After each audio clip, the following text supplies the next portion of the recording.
Good afternoon mga boss, kumusta po kayo dyan? Samahan niyo po ako ating bisitahin ang ating ongoing project dito sa Amaya Escape, Calamba mga boss. Okay? Located sa Barangay Barandal, Calamba City. So, ni-rescue natin si Boss Melvin para dito sa pag-roofing mga boss. Okay? Shoutout kay Boss Melvin. So, nakikabit na yung pinakang gutter natin mga boss.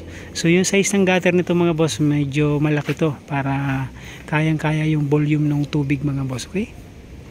So bali 4 inches yung lapad niya, yung height niya naman mga boss 7 inches mga boss by 4 inches mga boss. Okay? Tapos detress na yung gagamitin nating downspout. So nalagay na ni Boss Melvin yung gutter natin. Tapos yung naglagay na rin siya ng mga tie wire o kaya yung kawad na tinatawag mga boss dito sa roof. Okay? So yan yung magiging sapin, yun yung sasalo doon sa insulation foam. Okay? So bago ilatag yung roof, insulation foam muna. So kailangan meron siyang kawad para meron siyang sasalo dun sa insulation, hindi siya lulundo, hindi siya mag-wave. Okay? So pininturahan na rin natin yan mga boss, yung trusses natin. So kanina dumating na rin yung installer ng aircon. So nakapaglatag na rin sila nung copper tube.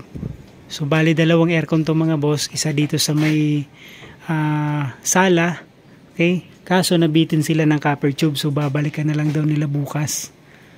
Okay, so kaya nakapaglatag na rin tayo ng kisame. Yan, shout out sa team natin dito kay Boss Berdan tsaka kay Boss Paloma. Ayan.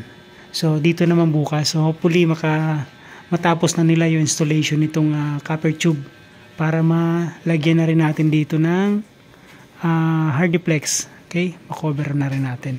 So ito yung pinakamaganda kasi nakatago yung kanilang copper tube, yung linya ng aircon mga boss. Yan.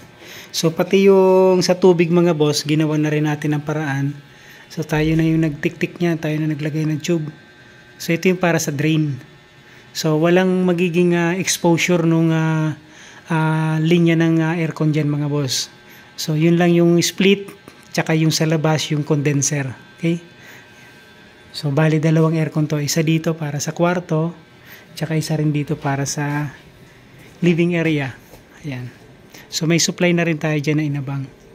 So bukas babalikan to ni Boss Melvin para ikasa yung roofing. Okay?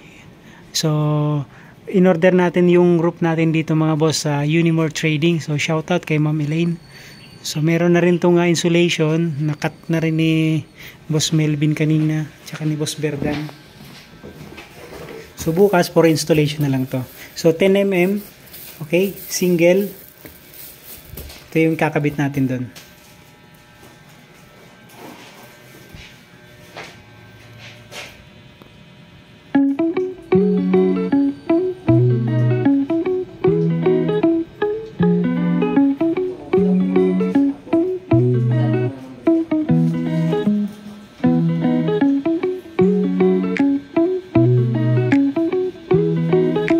Lamang po muna mga boss ang ating project update dito sa Amaya Escape, Calamba mga boss. Okay? So maraming salamat mga boss. Ingat po lahat. God bless us all mga boss. Thank you.